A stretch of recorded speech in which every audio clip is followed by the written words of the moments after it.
Hello students, हम लोग exercise 19.19 पे हैं और कह रहा है इवेलुएट द फॉलोइंग इंटीग्रल। चलिए क्वेश्चन नंबर 1 से देखते हैं। दिया हुआ इंटीग्रल ऑफ एक्स बाई में एक्स स्क्वायर प्लस का 3x प्लस का 2 dx। अच्छा, हम लोग इसमें क्या ले लेंगे, लेट x इक्वल टू में ले सकते हैं यहाँ पर a इंटू में derivative of x square plus का 3x प्लस का 2 dx और प्लस का b। चलिए यहाँ इसको डिफ्रेंशिएट करते हैं तो आ जाएगा यहाँ पर 2x प्लस का 3 और प्लस का b। x इक्वल टू में हो जाएगा यहाँ पर 2ax प्लस का 3a प्लस का b। अब यहाँ पे लिखते हैं by equating coefficient of x and constant, दोनों को इक्वेट करते हैं। तो देखिए क्या हो जाएगा, कांस्टेंट और इसको इक्वेट करेंगे तो 2a इक्वल टू में 1 और 3a प्लस का b इक्वल टू में 0। यहाँ से a का वैल्यू आ जाएगा 1/2, यहाँ 1/2 रख दो तो b का वैल्यू क्या आ जाएगा, तो यहाँ से b का वैल्यू आ जाएगा -3/2। चलिए अब इसके बाद देखते हैं हम लोग। हमारे पास जो क्वेश्चन है इंटीग्रल ऑफ एक्स बाई में एक्स स्क्वायर प्लस का 3x प्लस का 2 dx।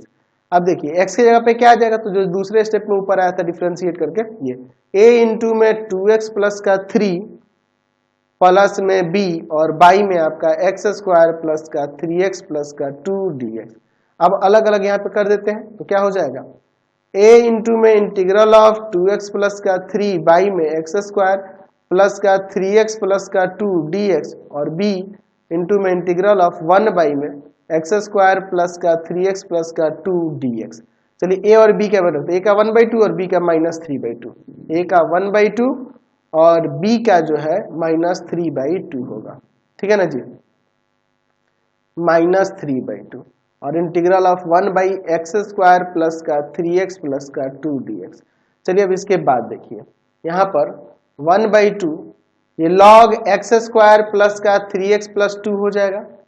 अच्छा, -3/2 यहाँ पे लिए अब सोचना पड़ेगा आपको, इसको फैक्टर कर लेते हैं। एक्स स्क्वायर प्लस का 3x प्लस 2 है ना जी, एक काम करते हैं एक्स स्क्वायर प्लस 2 इंटू में x इंटू में 3/2 का स्क्वायर ऐड कर दो और फिर 3/2 का स्क्वायर यहाँ पे सब्ट्रैक्ट भी करेंगे बैलेंस करने के लिए, ठीक है जी। तो यहाँ से यहाँ ये फॉर्मूला सेट हो जाएगा x प्लस 3/2 का होल स्क्वायर और प्लस का 2 माइनस का 9/4। एलसीएम लेके इसको सॉल्व कर देते हैं, यहाँ आ जाएगा x प्लस 3/2 का होल स्क्वायर।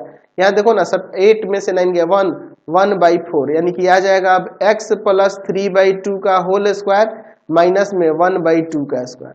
यहाँ हो जाएगा x प्लस 3/2 का स्क्वायर और माइनस में 1/2 का स्क्वायर। तो यहाँ से ये फॉर्मूले पे अब सेट हो जाएगा। तो चलिए अब इसको लगाते हैं। यहाँ देखिए ये अलग से रखो इसको, ठीक है ना जी, ये अलग से मैंने फैक्टर करके बस आपको दिखाया। ये वाले स्टेप के बाद देखिए 1/2 log एक्स स्क्वायर प्लस का 3x प्लस का 2 है ना जी, और माइनस 3/2, ये तो log वाले फॉर्मूले पे हो जा रहा है ना जी, log वाले फॉर्मूले पे हो जा रहा।